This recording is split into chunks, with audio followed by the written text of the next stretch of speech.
The first thing the gravedigger said to me that day should have been impossible. "That coffin is empty," he whispered. For a moment I thought I had heard him wrong. Funerals are strange places. Grief distorts everything, sounds, time, even memory. I had barely slept in 2 days. My wife had been lowered into the ground just minutes earlier. Maybe my mind was playing tricks on me, but then the man leaned closer, his voice barely louder than the wind.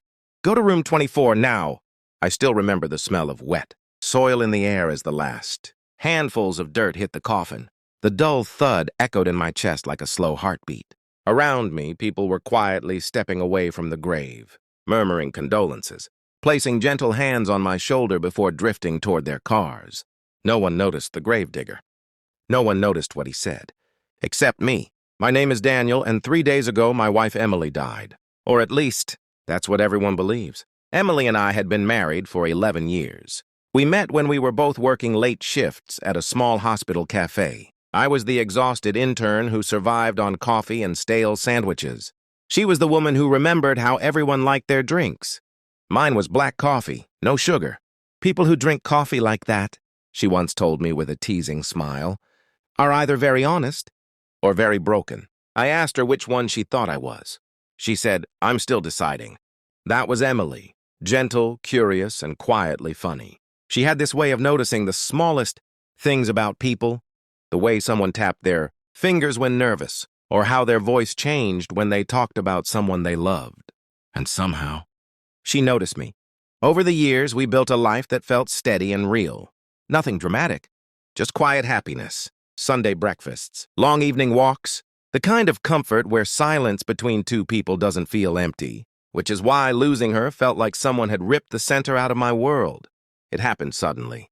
At least that's what the doctors said. 2 nights ago, Emily collapsed at home. I remember the moment perfectly. We were sitting on the couch watching an old movie she loved. She laughed at a scene she had seen 100 times before, and then suddenly went quiet, too quiet. When I turned to her, she was pale. By the time the ambulance arrived, she was already gone. The doctors said it looked like a rare heart condition, something silent, something unpredictable, the kind of explanation that ends conversations. But looking back now, there were things that didn't feel right, small things. Emily had been distracted during the weeks before her death. Not distant exactly, just thoughtful, like someone trying to solve a puzzle in their mind. Sometimes I'd catch her staring at her phone, with a worried expression. When I asked if everything was okay, she would smile and say yes. "Just work stress," she told me. Emily worked as a financial analyst for a mid-sized consulting firm.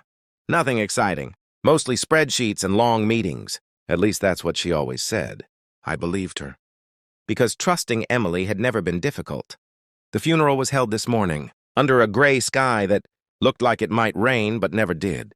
The cemetery sat on a small hill outside the city, quiet except for the sound of wind moving through the tall trees. Friends and family gathered around the grave, their faces heavy with sympathy.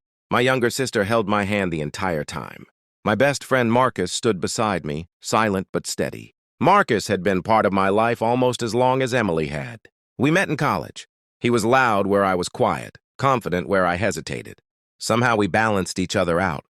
When Emily and I started dating, Marcus welcomed her like family from the very beginning. "She makes you look less miserable," he joked the first time they met. Over the years, he became someone Emily trusted too. If I worked late, Marcus would stop by sometimes, just to help her fix something around the house or bring takeout. He was the kind of friend you never doubted.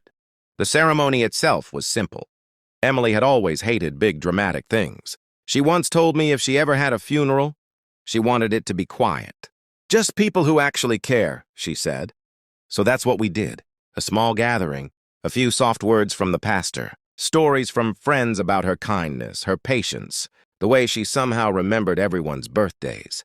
I stood there listening, feeling like I was watching someone else's life from a distance. When the coffin was finally lowered, I felt something inside me collapse. That was the moment the gravedigger spoke. He looked like he had been working at that cemetery for decades. Weathered face, dirt on his gloves, the kind of man people rarely notice. But his eyes were sharp. After he whispered those words, he stepped back like nothing had happened. I stared at him, trying to understand. "That coffin is empty."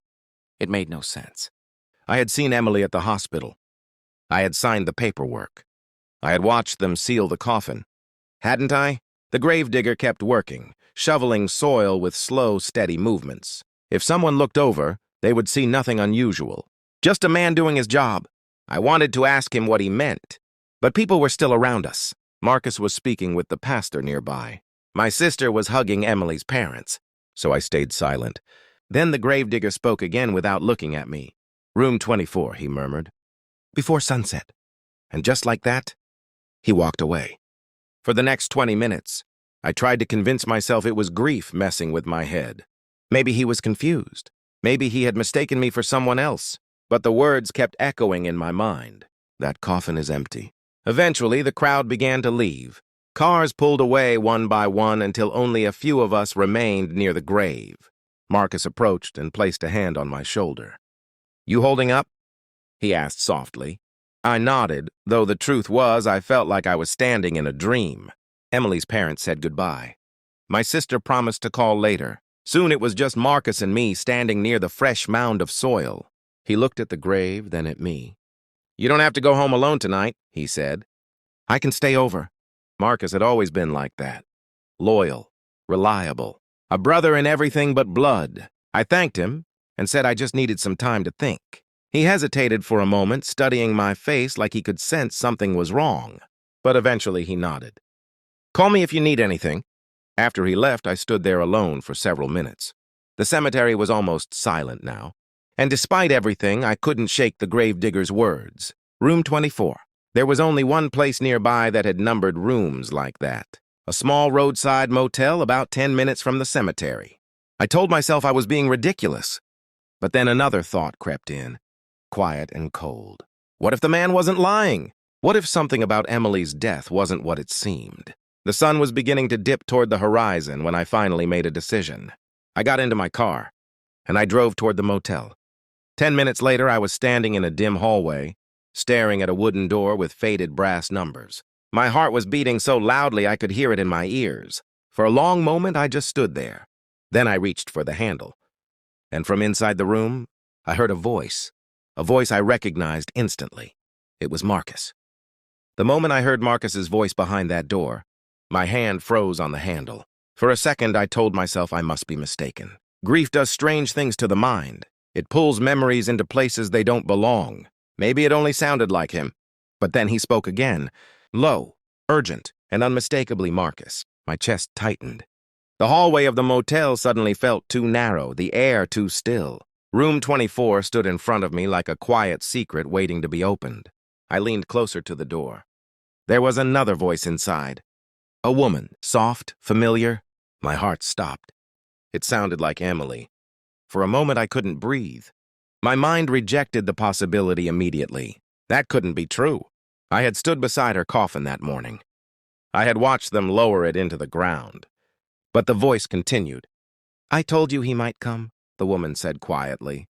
Marcus replied, his tone tense. "No, Daniel would never find this place." My fingers trembled.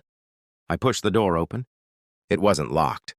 The hinges creaked softly as the door moved inward, revealing the small motel room beyond. And there they were.